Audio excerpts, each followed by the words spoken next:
Party പ്രഖ്യാപിച്ചു. അത് ഞാൻ പറഞ്ഞു കഴിഞ്ഞാൽ പിന്നെ അവരുടെ ആവശ്യമില്ലല്ലോ.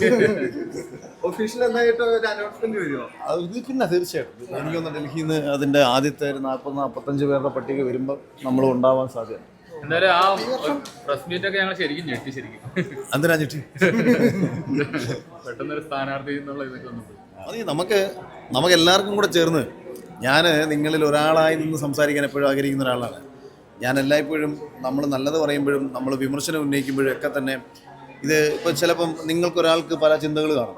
നിങ്ങളുടെ ചിന്തകൾ പോയിട്ട് നിയമസഭയിൽ പറയാൻ ചിലപ്പം നിങ്ങൾക്കൊരാളില്ലാതെ വരും. അപ്പം നിങ്ങളടുത്ത് കുറേ കാര്യങ്ങൾ ചോദിച്ച് എന്ത് മാറ്റം നമ്മുടെ നാട്ടിൽ കൊണ്ടുവരാൻ പറ്റും, അത് പറയേണ്ട സ്പേസ് നിയമനിർമ്മാണ സഭയിലല്ലാണ്ട് നമുക്ക് വേറെങ്ങും പറഞ്ഞാൽ ചേഞ്ച് കൊണ്ടുവരാൻ പറ്റത്തില്ല. അപ്പോൾ സ്വാഭാവികമായിട്ട് ഇപ്പം ഞാൻ പറഞ്ഞത്, ഞാനൊരു സിനിമ എടുത്താലോ ഞാൻ അഭിനയിച്ചാലോ എനിക്ക് കാശ് കിട്ടും, എനിക്ക് ജീവിക്കാൻ പറ്റും, എൻ്റെ കുടുംബത്തിന് ജീവിക്കാൻ പറ്റും. പക്ഷെ നമ്മുടെ ഉള്ളിൽ നിന്നുള്ള ഒരു ചിന്ത, ചില വിഷയങ്ങൾ പ്രതികരിക്കുന്ന പോലെ ഞാൻ നാടിന് വേണ്ടി കൂടുതൽ കാര്യങ്ങൾ ചെയ്യാമെന്ന് ഞാൻ ചിന്തിച്ചാൽ, അവിടെ നിങ്ങളുടെ എല്ലാവരും കൂടെ ചിന്തകൾ വന്നാൽ നമുക്കത് മനോഹരമായിട്ട് എക്സിക്യൂട്ട് ചെയ്തെടുക്കാം. അപ്പോൾ അതിനൊരു അവസരം തന്നാൽ വിനിയോഗിക്കാം, തന്നില്ലെന്നുണ്ടെങ്കിൽ ഞാൻ എൻ്റെ പണി തുടരാം.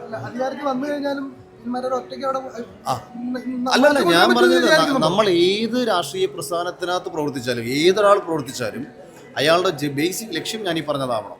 എല്ലാവരും കൂടെ ചേർന്ന് നാട് നന്നാക്കാൻ വേണ്ടിയിട്ടാവണം. നമ്മളെല്ലാ ലക്ഷ്യം ഒന്നായി കഴിഞ്ഞാൽ പിന്നെ നമുക്ക് അങ്ങോട്ടും ഇങ്ങോട്ടും അടി വേണ്ടല്ലോ. ഏത് രാഷ്ട്രീയ പാർട്ടി പ്രവർത്തിച്ചാലും നാട് നന്നാവട്ടെ. ഞാൻ അവരെ സപ്പോർട്ട് ചെയ്യും. ഞാൻ തന്നെ ജയിക്കണമെന്ന് എന്തത്ര നിർബന്ധം? നമ്മൾ മത്സരിച്ച് നമ്മൾ തോറ്റാലും നമുക്ക് കുഴപ്പമൊന്നുമില്ല. നമ്മളെക്കാൾ മികച്ച ഒരാളെ ജനം തിരഞ്ഞെടുത്താൽ അത്രയും നല്ലത്. ഏറ്റവും മികച്ചവരെ തിരഞ്ഞെടുക്കുന്ന തിരഞ്ഞെടുപ്പായി മാറട്ടെ. ജനപ്രതിനിധികളും ആരെയും പറഞ്ഞ് പറ്റിക്കാതിരിക്കുക, ചെയ്യാൻ പറ്റുന്ന കാര്യങ്ങൾ മാത്രം പറയാൻ ശ്രമിക്കുക.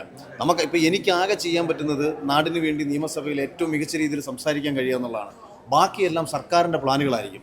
ഒരു നാട്ടിൽ കാണുന്ന വികസനം എന്ന് പറയുന്ന ഒരു MLA യുടെ പ്ലാനല്ല, അതൊരു സർക്കാരിൻ്റെ പ്ലാനാണ്. ഇപ്പോൾ കേന്ദ്ര സർക്കാർ നരേന്ദ്രമോദിയുടെ പ്ലാനാണ് നമ്മൾ ഇന്നിവിടെ കാണുന്ന MP മാർ കൊണ്ടുവരുന്നത്.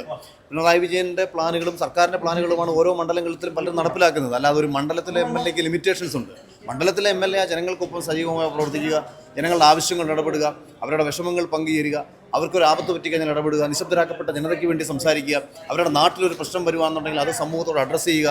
ആ നാട്ടിൽ ഒരു ഉദ്യോഗസ്ഥൻ, ഒരു പോലീസ് ഉദ്യോഗസ്ഥനായിക്കോട്ടെ, വില്ലേജ് ഓഫീസർ ആയിക്കോട്ടെ, പഞ്ചായത്ത് സെക്രട്ടറി ആയിക്കോട്ടെ, ഏതെങ്കിലും ഒരു പാവപ്പെട്ടവൻ്റെ മേലിൽ അധികാരം ഉപയോഗിച്ചുകൊണ്ട് അവനെ ഇല്ലാതാക്കാൻ ശ്രമിച്ചാൽ, അല്ലെങ്കിൽ അവൻ അർഹതപ്പെട്ട നീതി നിഷേധിച്ചാൽ, അവൻ്റെ അടുത്ത് ചോദ്യം ചെയ്യാൻ ഒരു നല്ല MLA ഉണ്ടാവണം. അപ്പോൾ അത്തരം കാര്യങ്ങളാണ് സത്യത്തിൽ ചെയ്യാൻ പറ്റുക. അല്ലാതെ ഞാനൊരു MLA ആയി കഴിഞ്ഞാൽ ഇവിടെ മലമുറിക്കാമെന്നൊന്നും നമുക്കാർക്കും പറയാൻ പറ്റത്തില്ല. അങ്ങനെ പറയാൻ ഞാൻ ആഗ്രഹിക്കുന്നില്ല, അങ്ങനെ ഒന്നും ചെയ്യത്തുമില്ല ഒരിക്കലും.